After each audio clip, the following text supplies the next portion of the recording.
always introduced that way. I'm Elisabeth Epps. I'm an abolitionist, a PIC abolitionist. Means we're working to end the prison industrial complex, all that's associated with it. And more importantly, as black women, black queer women abolitionists have taught us for years, what abolition is really about, it's about that which we build, right? It's about that which we pour in and that which we create, because we understand that when communities are whole and they have their mothers home and they have their children home and they have clean water and clean air and gardens and play space and schools, when they have those things, they don't need cages. So that's really what we mean by abolition. I'm so thankful for Jerry, and I lost Moo in the crowd somewhere. Where'd you go? Jerry and, sorry, right there. Thank you both so much. I felt deeply convicted listening to you, and just incredibly thankful. Far be it from me to disagree with you, right? You know your own truth, but there's one thing you said I'm gonna take issue with, when you said that you weren't supposed to be here. Yeah, you are. And I know what you mean, but you're supposed to be here, and we were supposed to have that testimony 31 years ago, right? So thank you for what you've poured into us, because you damn sure don't owe us. And thank you to Hassan. Y'all know Hassan? Thank you. A few things. I wanted to cycle back to a couple things I heard mentioned just to make sure they were amplified and we left with them together. Those stones down there. Stones. Not missiles, lawyers. Stones down there.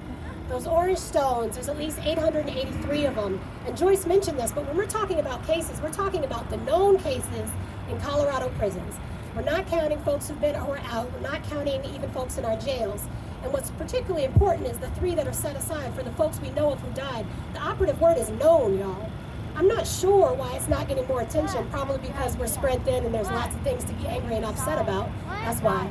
But y'all know that just this week, your mayor and your sheriff and the public health department, what's a nice way to say lied? Obfuscated, lied about the number of cases in Denver jails. So That's we can't right. even trust that data. So, so when we say known, just know that we're holding space in our hearts and in our work and in our labor for the folks we don't know. Speaking of elected officials, right? So I think it was your suggestion that we be here at the Capitol to have this moment together, and it was a good suggestion for lots of reasons. But because while this is our house, the people's house, ostensibly it's the office building of your governor. If y'all know me, you know it's your governor when he does something I don't like, and he's my governor if he does, right? So your governor, a couple of things. Your governor said that folks who damaged property allegedly in this town are, quote, criminal terrorists. That those are acts of criminal terrorism to harm a building. Right, so my ministry is not caping for harming buildings. That's not what I'm here to do. But I would really encourage you to take issue with that description. Right, criminal terrorists? Right, criminal terrorists, I'm sorry, Moo, but criminal terrorists are the people who conspired to keep you there for 31 years. That's right. That's the terrorism I'm concerned with, right? And criminal terrorism is who doesn't see that at some point your brother was well and could come home and be safe and do his work out in freedom. That's right. So I want us to push back on that. I also, a friend here pointed out, your governor also tweeted, and I'm sure he just clueless when he said it, yesterday because of some issues related to copyright expiring and public domain. I don't know that kind of law, ask an IP lawyer, but apparently Mickey Mouse is coming into public domain, and so your governor tweeted free Mickey with a hashtag. This is for real. We screenshotted it in case he thought to delete it, but it just stuck with me because free Mickey? Are you serious? Like, are you serious? One of the first names you mentioned, and I love you for doing it, is my friend Ron Johnson. Did any of y'all have a chance to join us on the webinar yesterday? You see the beautiful families who spoke? They all did a wonderful job, and one of them is my soror, Amber Johnson, whose father, Ron Johnson, is the most acute reason why I'm here. I'm going to tell you about him, give some thanks, and then wrap up. So Ron Johnson is 62, tall, good-looking man with beautiful children and a wonderful family. He's smart, he's sharp as a whip, and he served 22 years so far of what was originally a 96-year sentence. 96 years. I see lots of Colorado State Public Defender masks on, So you lawyers, if your client goes away for 96 years, surely they did something, right? Right? Surely they did something. I don't even know what it would be that would justify 96 years. I think nothing does. I think nothing is the answer. But just to put it in perspective, and by the way, when we make this distinction talking about nonviolence, be very clear. I'm here for folks who have done terrible things and redeemed themselves as well. That's right. That's who we're fighting for as well. I'm not sure the system cares that much about those distinctions. And so when we tell you, for example, that Elijah McClain had never committed an offense and that you never committed a crime and that Elijah played the violin, we aren't saying these to justify that your black life matters more, but because it's your story and it's your truth and it's part of the reason why you deserve to be home with us. And in the case of Ron Johnson, those 96 years was a 4-time multiplier because he was penalized for exercising his constitutional right to trial, turned down an offer of 12 to 24 for nonviolent drug offenses and the nonviolent offenses that people commit to maintain habits of theft and forgery. 96 years. Particularly poignant about Ron Johnson, so he's vulnerable, right? He's older, he's pre-diabetic, he's asthmatic, he uses an inhaler multiple times per day. In 2018, then Governor Hickenlooper, here at a lovely ceremony where the press came out, Ron Johnson was one of, I think, 18 people out of hundreds of applications who was actually granted partial clemency, right? So he got a commutation, and his sentence was cut down by a couple decades so that he could get out when he was 70, right, in 2028. So imagine what his family feels. Is this a win, right? They pick us to say he's done enough time, but he can't come home till he's 70. So when we're asking Governor Polis now, and I'm looking at PSL because your demands that people have for years said were so out of reach and unreachable, y'all know they weren't unreachable. You know that it's reasonable to ask for vulnerable people and elderly people and sick people and non-dangerous people to be released. How do we know? Because the jail population is down 50% in this state. Once they decided to do it, they did it. So we know that it's reasonable.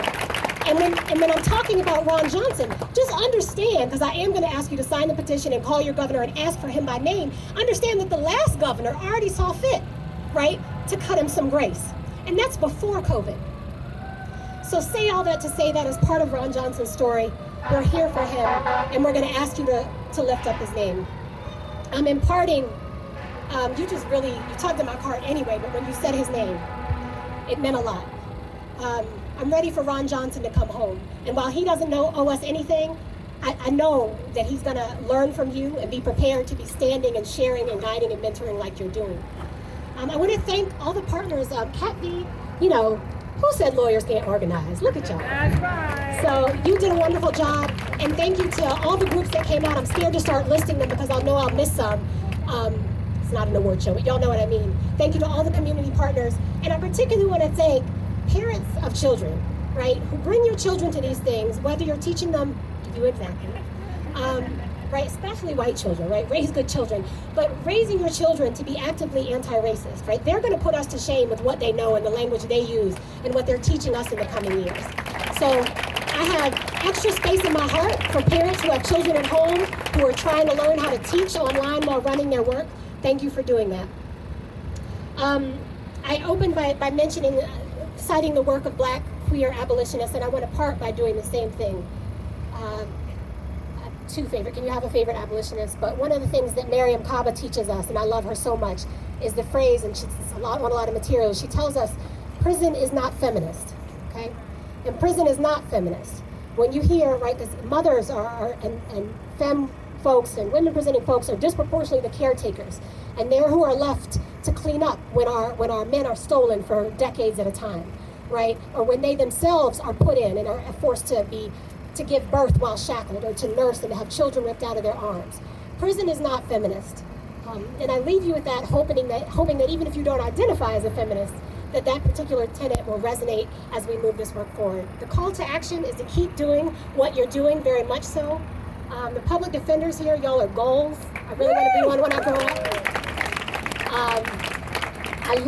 I love you for what you are here in the space you are holding and what you are doing on behalf of your clients. One particular public defender, I promise I'm coming up because I'm ending. I lost her. Ron Johnson's attorney is here. I saw her, she is tiny, there she is. This is Ron Johnson's appellate lawyer, who is brilliant. And have y'all ever read the kind of dorky moment, but where you've read it, where you know the facts, you know the law, and you know they have not a lot to work work with, and then you read it and you're like, yes, I am convinced. It is brilliant. You are doing a wonderful job, and I happen to know that he loves you dearly. Our hope, because you know how long appeals take, our hope is that her brilliant work doesn't get to be heard or is irrelevant because we get him home sooner. I'm sorry. But that is our goal. But thank you so much. Thank you to all the lawyers. Thank you to our partners. Remember that prison is not feminist, and let's bring them all home.